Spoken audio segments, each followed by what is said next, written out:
Arise, arise, arise, arise.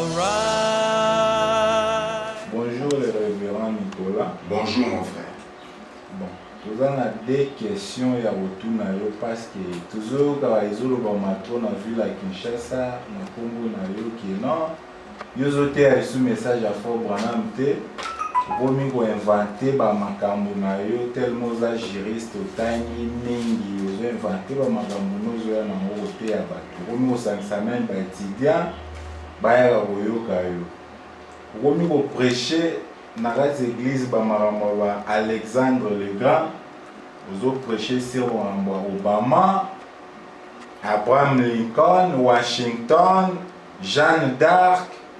Ufalite otikite okekote ya lisusu makambo mort à Nelson Mandela. Est-ce que na message à Fort Branham makambo eza na kati ou beza ba connaissance na yo moko ozo inventé. Et puis théorie que zo préparer lisusu te ya makambo ya Ariane Sharon eza ndenge nini pasteur Nicolas. Parce que le message te va dire que non, Jésus revient bientôt. Tu évites nyoso eza na kati ya message à Fort Branham ou beza ndenge nini révérend. Merci beaucoup, Nzamba Pambolabino.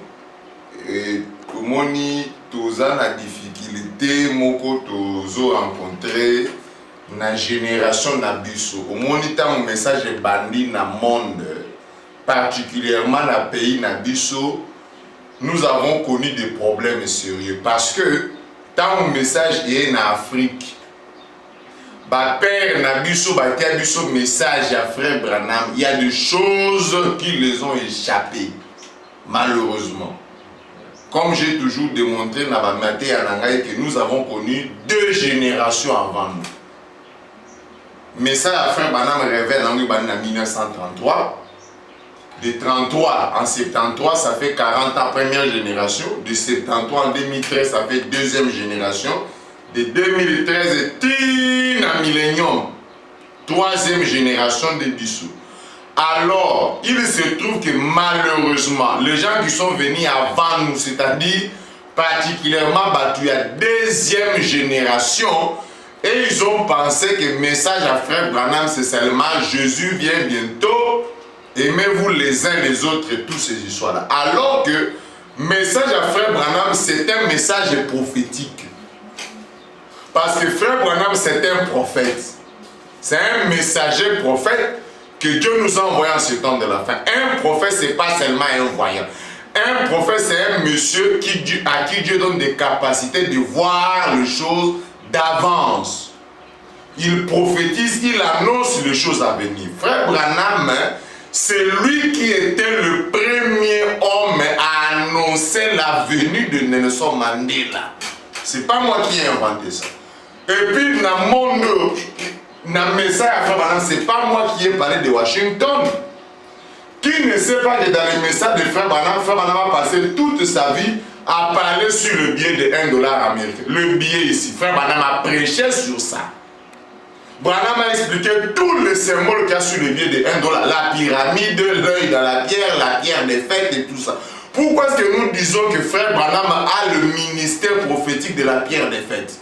Ça vient d'où? Ce n'est pas tombé du ciel comme ça. Non! Le billet de $1 américain a déjà prédit le ministère de Frère Branham depuis qu'on a conçu le billet ici. La pyramide ici, c'est le corps de Christ, la statue de l'homme parfait. La pierre des fêtes, là, c'est l'identification même. Il y a le ministère, il y a Frère Branham. L'œil, là, c'est Malachi 4, le voyant, le prophète. L'aigle ici, c'est Frère Branham, avec les 13 lances et les 13. Tout ça, c'est Frère Branham. Et ici, il y a la photo de Washington qui est le premier président. Branham dit que Washington représente David aujourd'hui. Je vais expliquer peut-être dans une prochaine émission le parallélisme que Frère Branham fait entre les États-Unis d'Amérique et Israël. Ces deux nations-là, ce sont les deux nations qui ont été fondées sur base de lois que Dieu avait établies dans la Bible. Ce n'est pas moi qui invente ça. C'est pourquoi Branham a prêché sur des gens comme à Washington, Abraham Lincoln et tous ces dirigeants américains pour aboutir à Akam, qui l'identifie lui-même à Kennedy. Donc c'est pas moi qui ai fait ça. C'est Frère qui parle sur Jeanne d'Arc. On va y entrer en profondeur prochainement. Mais pourquoi est-ce que dernièrement j'ai parlé sur Nelson Mandela? Parce que la lutte et la mort de Nelson Mandela ont bougé le monde tout entier. Les caméras du monde entier étaient pointées en Afrique du Sud, à Johannesburg. Lorsque Nelson Mandela est devenu le premier avocat noir de l'Afrique du Sud, Mandela avait 33 ans à ce moment-là. Et c'est pendant cette période-là, quand Mandela devient le premier défenseur de l'homme noir en Afrique du Sud, que Branham foule ses pieds à Johannesburg, il part à Durban.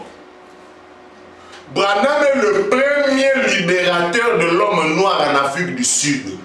J'ai démontré ça à l'église. Frère Branham est le premier personnage dans l'histoire qui a rassemblé les blancs et les noirs en Afrique du Sud à Durban. 500 000 personnes sont venues écouter Frère Branham. Ils sont venus de Botswana, de Zimbabwe, de partout, de l'Angola, d'Ouganda, de Namibie, de Cape Town et de partout. Ils sont venus pour écouter Frère Branham quand il devait prêcher. Le blanc et le noir se sont embrassés ce jour-là à Durban.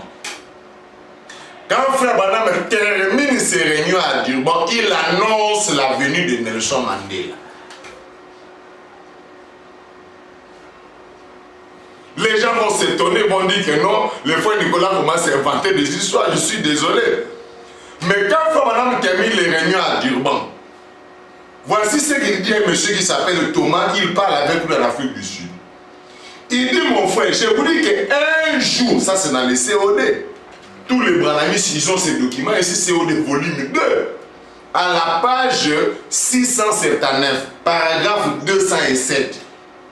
Il dit qu'il y a un jour, vous recueillerez le fruit de ce que vous faites au noir aujourd'hui.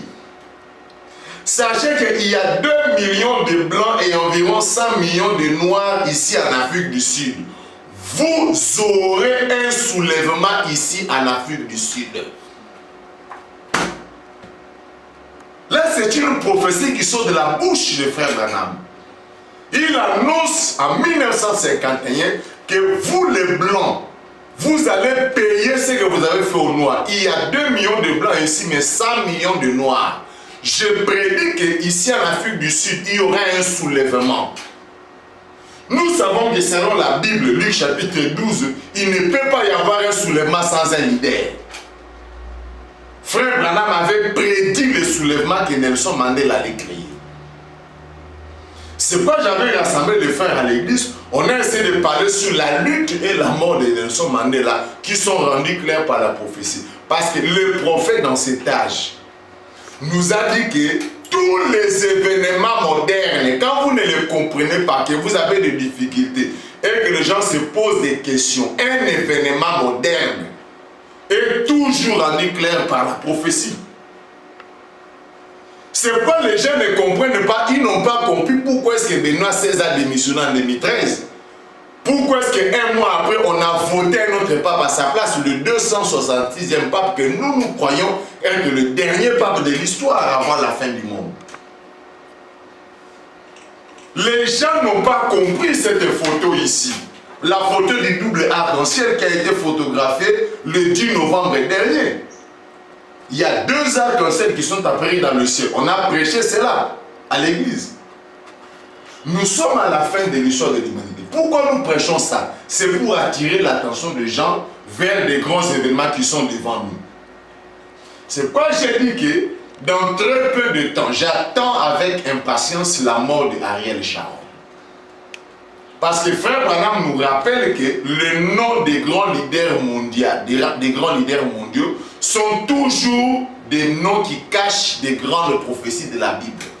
C'est comme le nom de Khrouchtchev, le nom de Eisenhower. Lorsque Branham prêche sur Khrouchtchev et Eisenhower, le président des États-Unis et le président de la Russie, quand ils sont arrivés à l'ONU en 1959, Branham révèle que Khrouchtchev représente l'argile dont parle Daniel et Eisenhower représente les fers dont parle le livre de Daniel chapitre 2.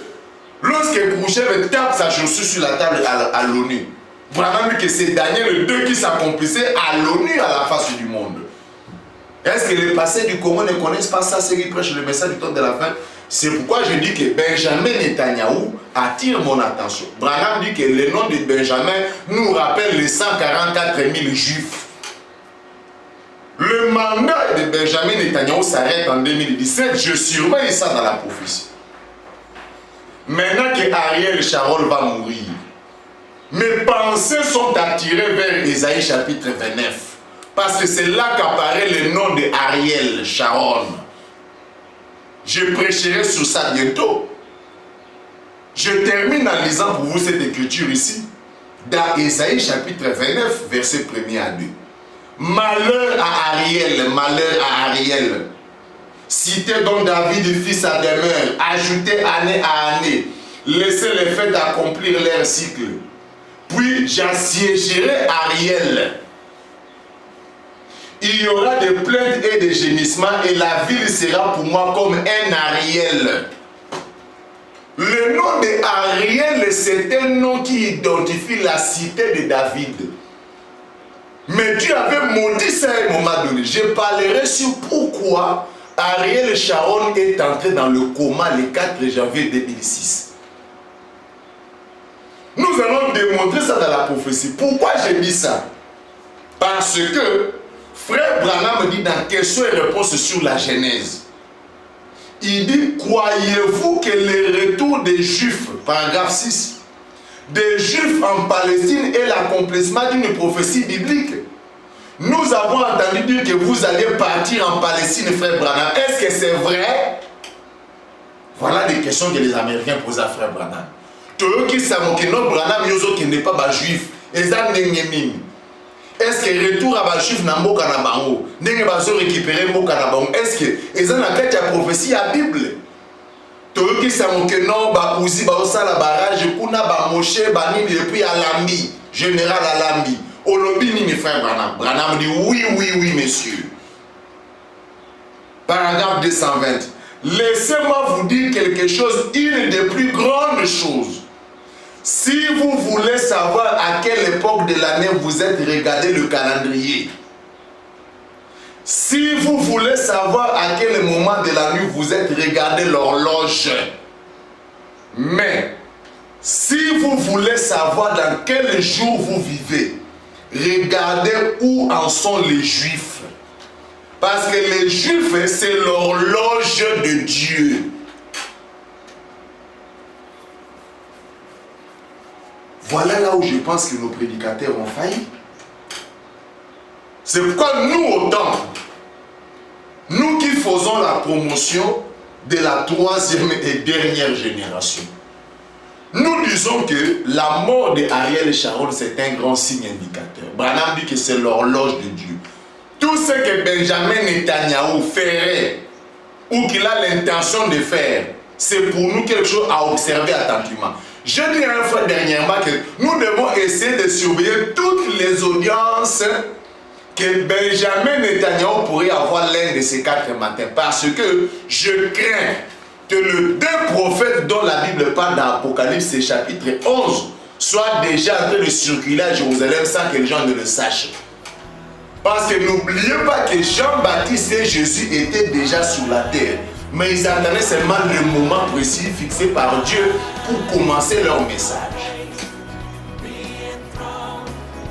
Voilà ce que j'avais à dire par rapport à ces 2 questions. King of Kings, Holy God, as we sing.